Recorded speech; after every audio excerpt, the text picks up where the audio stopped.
आष्ट्या फाट्यानजीक एका शेतात अज्ञात महिलेचा शेताच्या धुऱ्यावर तुराट्या पराठ्यात टाकून जाळण्याची खळबळजनक घटना काल दिनांक 5 जून रोजी रात्री 8:30च्या सुमारास उघडकीस आली असून या घटनेत संपूर्ण तालुक्यात एकच खळबळ उडाली आहे।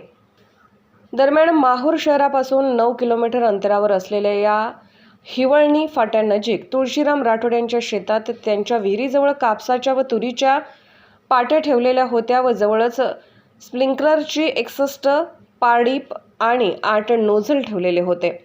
तेथे रात्री 8 वाजण्याच्या सुमारास मोठी आग लागल्याचे दिसल्याने शेतमालक शेतात आले।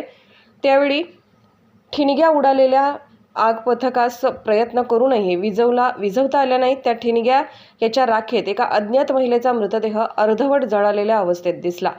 यावेळी त्यांनी तातडीने माहूर पोलिसांना माहिती दिल्यानंतर घटनास्थळावर पोलिसांनी येऊन पाहणी केली।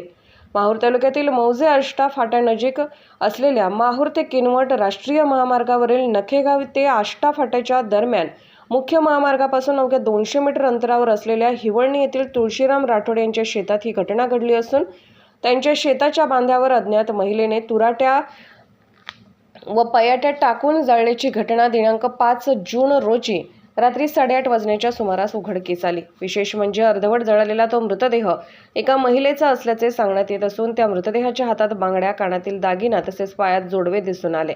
या व्यतिरिक्त तिची ओळख पटण्यासारखा कोणताही पुरावा घटनास्थळावरून आढळून आला नाही। त्यामुळे अत्यंत नियोजनबद्ध घडवलेल्या या हत्याकांडातील मृतक महिला ही जवळपासची नसावी असा कयास प्रथमदर्शनी वर्तवला जात असून घटनेच्या तपासाचे कडवे आव्हान माहूर पोलिसांसमोर असल्याने या घटनेच्या तपासात माहूर पोलिसांचा अक्षरशः कसं लागणार हे जवळपास निश्चित आहे।